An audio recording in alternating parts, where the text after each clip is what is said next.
मौलाना फजल रहमान साहब को हीरो बनाने का सिलसिला जारी है और एक के बाद एक बयानात उनकी तरफ से आ रहे हैं, दूसरी तरफ से भी बयानात आ रहे हैं और पाकिस्तान की एस्टेब्लिशमेंट मौलाना फजल रहमान साहब को दिखाना चाहती है कि जैसे वो बहुत एंटी एस्टेब्लिशमेंट हैं और वो अवाम के बड़े हक में हैं और वो फौजी मुदाखलत के खिलाफ हैं, ताकि उन्हें मकबूलियत मिल जाए। फजल रहमान साहब को हो सकता है गिरफ्तार भी किया जाए, कुछ मुकदमात करके ड्रामा किया जाए और इस ड्रामे की उनको बहुत बड़ी पॉलिटिकल एक जो है वो माइलेज मिलेगी, ऐसा लगता है खैबर पख्तूनख्वा में, क्योंकि लोग इस वक्त पाकिस्तान की मिलिट्री एस्टेब्लिशमेंट से अपने आप को दूर रखे हुए हैं और उनको बड़े गिले और शिकवे हैं, बल्कि नफरत करते हैं। और ये नफरत पाकिस्तान की एस्टेब्लिशमेंट की अपनी फैलाई हुई है और उस नफरत का मौलाना फजल रहमान साहब को फायदा उठाना है और एस्टेब्लिशमेंट की मर्जी से उठाना है। और ये ऐसे ही है।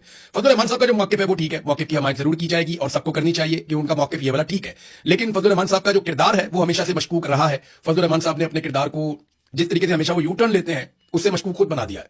फजल रहमान साहब माजी में खुद ही एतराफ करते रहे कि मैंने जर्नैलों के कहने पर काम किया, मैंने जर्नैलों के कहने पर हुकूमत गिराई, मैंने जर्नैलों के कहने पर हुकूमत बनाई और वो सारी चीजों के अंदर शामिल थे जो गंद पाकिस्तान के साथ मारा गया। एक दफा नहीं, कई मरतबा मारा गया और हमेशा फजल रहमान साहब एस्टेब्लिशमेंट की बी टीम के तौर पर काम करते रहे, अक्सर एस्टेब्लिशमेंट की ए टीम के तौर पर भी काम करते रहे और एस्टेब्लिशमेंट मौलाना फजल रहमान स्टेटस को, ये सारा कुछ एक ही है। लेकिन फिलहाल हीरोगिरी का एक सिलसिला जारी है। मौलाना फजल रहमान साहब को मार्केट में लॉन्च किया गया है एंटी एस्टेब्लिशमेंट इनकलाबी हीरो बनाकर। लोग इस पे बिलीव नहीं करते, मैंने सर्वे करवाया था तो 90% लगभग लोग ये कह रहे हैं कि फजल रहमान साहब बिल्कुल इनकलाबी आदमी नहीं है और ये सारी जालसाजी है। अब फजल रहमान साहब ने एक और स्टेटमेंट दिया, उन्होंने कहा जी कि मैं इनकी खोपड़ियों के अंदर इनके मगज को जानता हूं। ये आपने उनके साथ टाइम गुजारा हुआ है तो आप नहीं जानेंगे तो कौन जानेगा।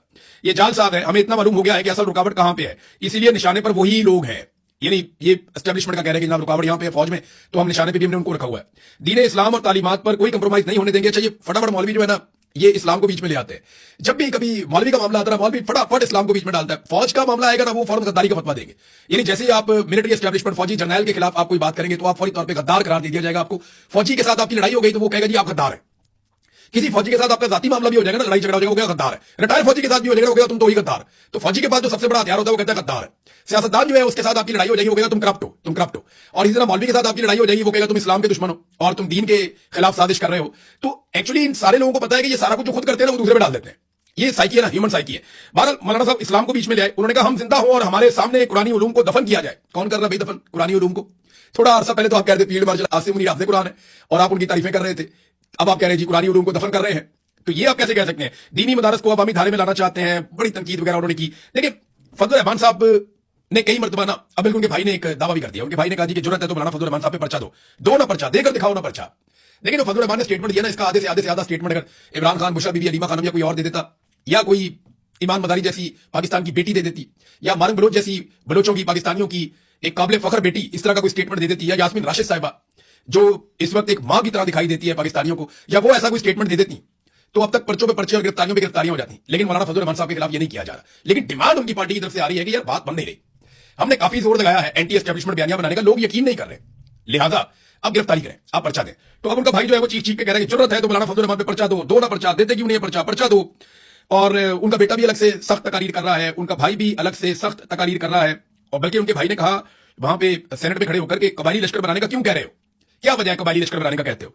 इतनी बड़ी फौज है, इतनी बड़ी पुलिस है, एफसी है, रेंजर्स है, सब है। ये बात बल्कि महमूद खान अचकज़ई ने भी की है। ये सब लोग ये बात कर रहे हैं कि कबायली लश्कर क्यों बनाए। अचकज़ई साहब ने तो हवाला दिया मीटिंग का कि जहां पे आला सतही मीटिंग में कहा गया कबायलियों को, लोगों को कि जनाब आप बनाए जगह, आप बनाए वो लश्कर बनाए, आप लश्कर बनाए, हथियार आप उठाए, हम आपके साथ। अब ये जो लश्कर बनाने की बात की जा रही है, इतनी बड़ी फौज है पाकिस्तान के पास, इतनी बड़ी तादाद में पुलिस है, एफसी है, लेवीज है, रेंजर्स हैं, इतनी सारी फोर्सेज हैं, इंटेलिजेंस एजेंसियां हैं, सब कुछ है। इसके बावजूद आपको लश्कर बनाने की जरूरत क्यों पड़ती है? देखिए, लश्कर बनाने की जो सबसे बड़ी वजह है वो ये है कि लश्कर में आम लोग होते हैं, तो जब लश्कर बन जाएगा तो आम लोगों की सपोर्ट ऑपरेशन के हक में आ जाएगी, और जब लश्कर बन जाएगा तो आम लोगों की तरफ से जो ह्यूमन इंटेलिजेंस है वो मिलना शुरू हो जाएगी, उससे पहले वो मिलती नहीं है। अब इस वक्त सिक्योरिटी फोर्सेज का सबसे बड़ा इशू बलूचिस्तान में और कबायली इलाकों में यह है कि ह्यूमन इंटेलिजेंस जो माजी में इनको बहुत मिलती थी, मालूमात मिलती थी, खुफिया मालूमात मिलती थी, इंटेलिजेंस गैदरिंग होती थी, वो अब नहीं होती। लोग कोऑपरेट नहीं करते, मकामी लोग जो है वो सिक्योरिटी फोर्सेज के साथ कोऑपरेट नहीं कर रहे, क्योंकि वो ऑपरेशन के सब खिलाफ है, वो ऑपरेशन होने नहीं देना चाहते। और ऑपरेशन ना होने देने की वजह यह है कि इससे पहले जितने ऑपरेशन हुए उनमें जितने वादे किए गए वो सारे वादे तोड़ दिए गए। लोगों को उनके घरों से निकाला गया, वापस लाकर बसाया नहीं गया, लोगों के घर तोड़ दिए गए, कारोबार तबाह कर दिए गए, वापस उनकी मदद नहीं की गई, लोगों के साथ जितने भी वादे किए वो पूरे नहीं किए, बल्कि जो लोग लश्कर बना रहे थे वो लोग टारगेट किलिंग में बाद में मारे गए। लिहाजा अब लोग ऑपरेशन के खिलाफ हो चुके हैं। तो मौलाना फजल रहमान साहब के ऊपर तनकीद करने में सबसे आगे जो इस वक्त कमर बस्ता एक मुजाहिद वो ताहिर अशरफी है। ये प्रेस कॉन्फ्रेंस के महाज के ऊपर कमर बस्ता मुजाहिद है, और जो आगे वाली सफे हैं उनके अंदर ये इस वक्त जंग लड़ रहे हैं, जहाद कर रहे हैं ताहिर अशरफी साहब। और हर जगह प्रेस क्लब में जाते हैं, हर जगह पे प्रेस कॉन्फ्रेंस करते हैं, हर जगह पे कॉन्फ्रेंस करते हैं, हर जगह पे वो फील्ड मार्शल की तारीफें दिन रात एक किया हुआ, उन्होंने वो तारीफों पे तारीफें कर रहे हैं, और शोधा के लिए वो रोते भी हैं, बिलकते भी हैं, बहुत परेशान होते हैं। ताहिर अशरफी ये एक्चुअली क्यों कर रहे हैं? ताहिर अशरफी को ना कई मरतबा मौलाना फजल रहमान साहब ने, उनकी पार्टी ने शर्मिंदा किया माजी में। ये एक दिन बैठे हुए थे, इनको उठा भी दिया, उठो भाई निकल इधर से। तो ताहिर रशदी साहब बैठे थे बड़े चौड़े होके प्रेस कॉन्फ्रेंस करने के लिए, तो फजलुर रहमान साहब आए तो इनको उठा के खड़ा कर दिया, इनको वहां निकाल दिया साइड पे। तो बेचारे वहां से निकले बड़ी शर्मिंदगी के साथ, वो भी शर्मिंदगी है। फिर ताहिर रशदी ने कई दफा कहा जी मैं उलमा का जो है वो नुमाइंदा हूं, और मैं जनाब इतने सारे उलमा का मैं उनकी आवाज हूं, और सारे उलमा मेरे साथ, लाखों उलमा की तादाद बता देते हैं वो फिर उलमा इकराम ने, फजलुर रहमान ने, इन सारों ने कहा ये किधर से आ गया, ये तो जितने बंदे कह रहा है, जितने लाख कह रहा है उतने बंदे नहीं इकट्ठे कर सकता। तो ताहिर रशदी साहब की बड़ी बेइज्जती की इन्होंने कई दफा, जो जमीयत उलमा इस्लाम वाले मौलवी हैं इन्होंने बहुत बेइज्जती की ताहिर रशदी की। अब वो ताहिर रशदी का मौका आ गया बदला लेने का, खुद तो वो लड़ नहीं सकता, फजलुर रहमान से कभी भी मुकाबला नहीं कर सकता। तो ताहिर रशदी को मौका ये मिल गया कि जनाब अब क्योंकि थोड़ा सा एस्टेब्लिशमेंट के साथ लड़ाई हो गई, फजलुर रहमान की चाहे जालसाजी है जो भी है, या मिल मिला के लड़ रहे हैं, या नुआ कुश्ती है, जो भी है, ये लड़ाई हो गई है, तो इसका फायदा उठा के ना मैं फौज के साथ मिलकर इससे बदला लेता हूं। तो ताहिर रशदी का बदला ले रहे हैं। लेकिन शोहदा का कोई उनके दिल में दर्द या दुख नहीं जाग रहा। अगर ताहिर रशदी के दिल में शोहदा का दुख जाग रहा होता तो शोहदा की लाशें पड़ी हुई है, यूनिफॉर्म वाले शोहदा थे, वो भी पाकिस्तान के बेटे थे, उनकी लाशें पड़ी हुई है पहाड़ों में भी और वहां पे सड़कों पे भी, जाके उनकी लाशों पे बैठ के नुहाखानी करे, वहां पे जाके रोए, वहां पे जाके कहे कि जनाब ये लाशें मेरे शोहदा की हैं, जाकर उनके मातम करे ना, वहां पे जाकर रोए, वहां पे जाकर कहे। किसी और शहर में, कराची में, इस्लामाबाद में, लाहौर में बैठ के प्रेस कॉन्फ्रेंस में रोने से बेहतर है कि ताहिर रशदी ने अगर रोना है तो वो कोयटा में उस सड़क पे चला जाए जहां पे इस वक्त 30 से ज्यादा शोहदा की लाशें पड़ी हुई हैं और लवाहिकीन बैठे हुए हैं, और वो बता रहे हैं कि हमारे साथ क्या हुआ। वो एक बहन है, उसने बताया कि उसके भाई के लिए एम्बुलेंस भी नहीं दी, ये बकायदा स्टेटमेंट है मेरे पास। वो बहन बता रही है कि मेरे भाई के लिए एम्बुलेंस भी नहीं दी, और हम एम्बुलेंस मांग रहे थे, सरकार ने हमें एम्बुलेंस भी नहीं दी और मना कर दिया, यानी अगर तुम हमें लाशें नहीं दोगे तस्वीरें बनाने के लिए, वीडियो बनाने के लिए, तो हम तुम्हारी लाशों के लिए एम्बुलेंस भी नहीं देंगे। और उस बहन ने जो बात की वो बड़ी तकलीफ दे है, बहुत ज्यादा तकलीफ दे है। उसने बताया कि हमने शादी वाला जोड़ा बेचा है, जो महंगे कपड़े थे वो कपड़े बेचे, और वो कपड़े बेचने के बाद हमने गाड़ी ली है, 15,000 रुपए में हमने वो कपड़े बेचे, और 15,000 रुपए में कपड़े बेचने के बाद हमने वो गाड़ी ली है किराए पे, और उसके ऊपर हम अपने भाई की लाश को लेकर गए। ये शोहदा के साथ किया जा रहा है, ये तौहीन नहीं है शोहदा की, इस पे ताहिर रशदी एक लफ्ज नहीं बोलेगा, ये सिर्फ फजलुर रहमान से अपना स्कोर सेटल कर रहे हैं और कोई मसला नहीं है। शादी का जोड़ा देकर 15,000 रुपए हासिल किया और भाई की मैयत लाने वाली गाड़ी का किराया अदा किया, ये बहन के अल्फाज हैं। तो यहां पे क्यों नहीं रोता ताहिर रशदी? शोहदा की लाशों को, मैयतों को पहाड़ों में पड़े रहने देना 3 दिन तक, ये शोहदा की तौहीन नहीं है? डीजी ISPR ने और पुलिस ने यह दावा किया, और बलूचिस्तान की हुकूमत ने भी दावा किया।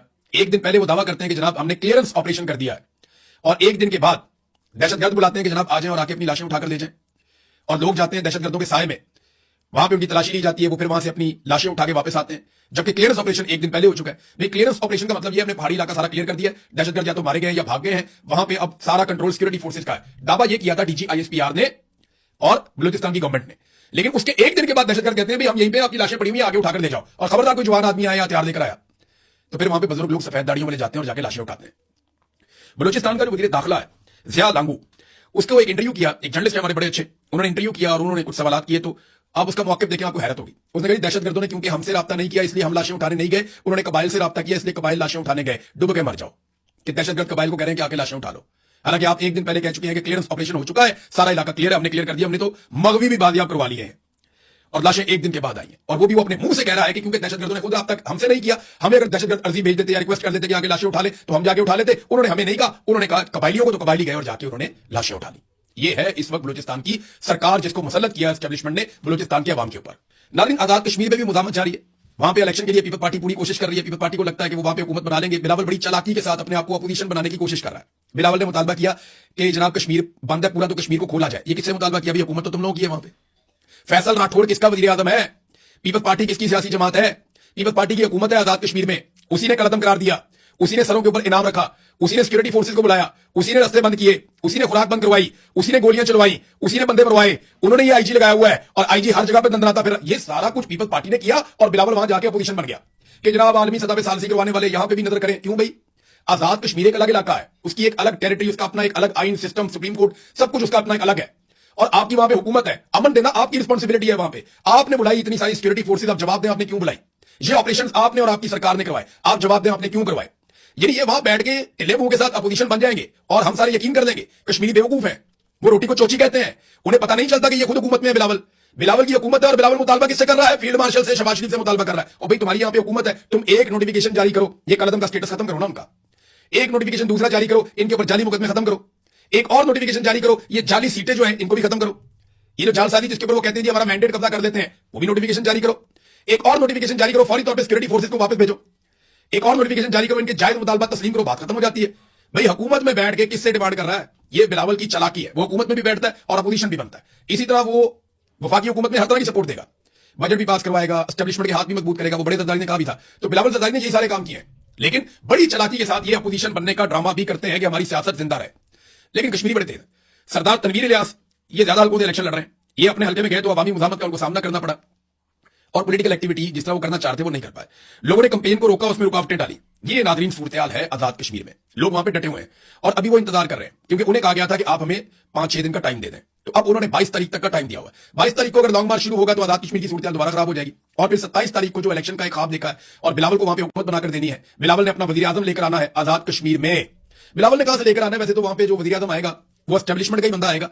एस्टेब्लिशमेंट सीटें इस तरीके से बांटेगी कि कुछ दे देगी बिलावल को दे देगी, कुछ किसी और जगह पे दे देगी, कुछ आईपीपी को दे देगी, कुछ इधर पीएमएलएन को दे देगी। वो इस तरह का मतंजन बनाएंगे कि फिर वो अपना बंदा देंगे कि जनाब आप ये वाला बंदा अगर वज़ीर आज़म बना लेते हैं तो हम आपको ये वाले वोट दिलवा देंगे, ये कर देंगे, वो कर देंगे। तो बंदा वहां पे एस्टेब्लिशमेंट ने अपना लेकर आना है अगर वो इलेक्शन करवाने में कामयाब हो गए तो। और अगर इलेक्शन का पूरी तरह से बाइकआउट कर दिया आजाद कश्मीर के अवाम ने, no rights no vote, no justice no vote, आप इंसाफ नहीं दे सकते, हमारे हुकूक नहीं दे सकते, तो हम वोट नहीं दे सकते। अगर आजाद कश्मीर ने ये रवैया अपना लिया तो और बड़ी मुसीबत बनेगी। जावेद हाशमी साहब की एक वीडियो में देख रहा था। अब इस वीडियो की मैं तस्दीक इसलिए नहीं कर सकता कि मैंने सिर्फ उनके अकाउंट के ऊपर ये वीडियो देखी और 1 घंटा पहले जब मैं वीडियो रिकॉर्ड कर रहा हूं उससे 1 घंटा पहले उन्होंने वीडियो पोस्ट की। उसमें बताते हैं कि हमारे इलाके की बिजली काट दी गई है, बहुत सारे घरों के मीटर उतार दिए गए हैं, 30-40 के करीब जो है वो डबल केबल डाले आ गए हैं, रेंजर्स है और पुलिस है और ये मुझे गिरफ्तार करना चाहते हैं। तो मैं गिरफ्तारी देने के लिए तैयार हूं, मैंने अपना सामान तैयार कर लिया, मुझे किसी किस्म की दिक्कत नहीं है। दवाइयां मेरी खत्म हो गई हैं, मैं दवाइयां दोबारा मंगवा लूंगा, अभी मेरे पास नहीं है, लेकिन मैं गिरफ्तारी देने के लिए तैयार हूं, मैं डट के सामना करूंगा। ये जावेद हाशमी साहब ने अपने आप को गिरफ्तारी के लिए पेश किया। नाज़रीन एक और चीज आपको मैं दिखाता हूं। ये खातून है, खैबर पख्तूनख्वा की खातून है, माजी में ये एमएनए भी रही है। ये जो खातून है ना, इसने इमरान खान पे बड़ा गंद उछाला था, बड़ा कीचड़ उछाला था। उस वक्त ना फजलुर रहमान साहब की पार्टी बड़ी खुश थी। अब इस औरत ने फजलुर रहमान साहब पे कीचड़ उछाल दिया और अब फजलुर रहमान साहब के मुखालिफिन बड़े खुश हैं। तो मैं ना फजलुर रहमान साहब को, उनकी पार्टी को, इमरान खान साहब को, उनकी पार्टी को और बाकी सारी पार्टियों को एक बात कहना चाहता हूं कि ऐसी औरतों को और इनके हैंडलर्स को रोकें, वरना बारी बारी सबकी बारी, ये सब पे कीचड़ उछालेंगी, सबको गंदा करेंगी, सबके साथ ज्यादती करेंगी। तो ऐसी औरतों को और इनके हैंडलर्स को उनको रोके, वरना बारी बारी सबकी बारी। कल इमरान खान था, आज फजलुर रहमान है, उससे पहले कभी नवाज शरीफ था, एक दौर में बेनजीर भुट्टो की जो है वो नंगी तस्वीरें बनाकर नवाज शरीफ ने फेंक दी थी। तो ये बारी बारी सबकी बारी आएगी। ये जो हैंडलर्स है ना एस्टेब्लिशमेंट के, इनको रोकें और ऐसी औरतों को भी रोकें जो ये गंद फैलाती हैं। एक औरत ने इमरान खान के खिलाफ भी पूरी किताब ही लिख दी थी, आपको याद होगा। तो ये इस तरह की औरतें आती हैं, लॉन्च होती हैं, कार्रवाई डालती हैं, निकल जाती हैं। नाज़रीन कल एक मजदूर ने खुदकुशी कर दी पाकिस्तान में, पंजाब में, और मजदूर ने खुदकुशी की इस वजह से कि बिजली का बिल ज्यादा आ गया था। वो बिजली का बिल अदा कर नहीं पा रहा था, तो उसने जगह जगह जाके मिन्नत तरला किया कि मेरा बिल ठीक कर दें। वो दौड़ता भागता रहा और बहुत ज्यादा उसने कोशिश की, धक्के खाने के बाद फिर उसने अपनी जान दे दी। तो एक गरीब आदमी ने, एक मजदूर ने खुदकुशी की है और इस तरह के वाकयात तवातर के साथ होते चले जा रहे हैं। लेकिन बड़ी खबर यह है कि आज फिर नेपरा ने दरखास्त जमा करवाई कि बिजली का बिल मजीद बढ़ा दिया जाए, कम से कम 2 रुपए फी यूनिट बिजली की कीमत में इजाफा किया जाए। और इससे शहबाज शरीफ जो है बड़ी स्पीड के साथ, बड़ी स्पीड के साथ अवाम को 18 अरब रुपए का मजीद चूना लगाएगा। यह है नाज़रीन पाकिस्तान के अंदर सूरत हाल और इसके बारे में कोई नहीं सोचेगा, इसके बारे में कोई नहीं सोचेगा। मैं ताहिर रशीदी से पूछता हूं, मुझे बताया ना कि ये जो मजदूर है जिसने खुदकुशी की है, इसके लिए भी उसके आंसू निकलेंगे, कभी रोएगा इसके लिए भी, तो इसके बारे में बात नहीं करेगा क्योंकि ये बात फील्ड मार्शल को या शहबाज शरीफ को पसंद नहीं आएगी। लिहाजा ये जो सरकारी मौलवी होते हैं ना, इनका कोई दीन ईमान नहीं होता, ये वही करते हैं जो इनको इनके आका कह रहे होते हैं, इसके अलावा कुछ नहीं कहते। हमारे देखें ना अदालतों में ऐसे बंदे आकर बैठ गए। ये स्टेटमेंट आप देखें, ये कितना इंटरेस्टिंग स्टेटमेंट है। ये आईनी अदालत के सरबराह है जनाब जस्टिस अमीनुद्दीन खान। जरा स्टेटमेंट सुने आप। आईने पाकिस्तान हर शहरी को मसावी हुकूक की जमानत देता है। जज साहब, आपके कुलीग के बेटे ने 2 बेटियां सड़क पे कत्ल की हैं गैर कानूनी गाड़ी चलाते हुए, उसके बाद लाइसेंस भी नहीं था। 4 दिन आप अंदर नहीं रख सके उसे। जज साहब, डार फैमिली का जो गैंग है उन्होंने खवातीन को बाहर से बुला के रेप करवा दिया है, उन खवातीन से जबरदस्ती वीडियो बनवाई जा रही थी। आप इंसाफ नहीं दे सके उन्हें और ईमान मदारी को आपने फटाफट 17 साल की सजा सुना दी। यह आपका इंसाफ है, यह आपका आइन कहता है। आइन अगर सबके लिए बराबर होता तो किसी के पास इस्तिस्ना ना होता। आपके आइन को जिस बुनियाद पे बनाया गया था वो करारदाद मकासद है, जिसमें यह लिखा है कि कोई भी आइन में तरमीम या तब्दीली ऐसी नहीं हो सकती, कोई ऐसी शिक नहीं हो सकती जो इस्लाम से मुतसादिम हो। इस्तिस्ना तो इस्लाम में है ही नहीं। तो आपके फील्ड मार्शल ने और सदर जरदारी ने इन्होंने इस्तिस्ना कैसे ले लिया, वो भी ताहयात? इसका जवाब है आपके पास। तो आईने पाकिस्तान हर शहरी को मुसावी हुकूक की जमानत देता है। ये बातें करने में तो बहुत अच्छी हैं, लेकिन आप लोगों ने अवाम से वो सारे हुकूक छीन लिए हैं जो अवाम को आइन देता है। अब तक इतने, अपना ख्याल रखिएगा। इस चैनल का भी अल्लाह हाफ़िज़।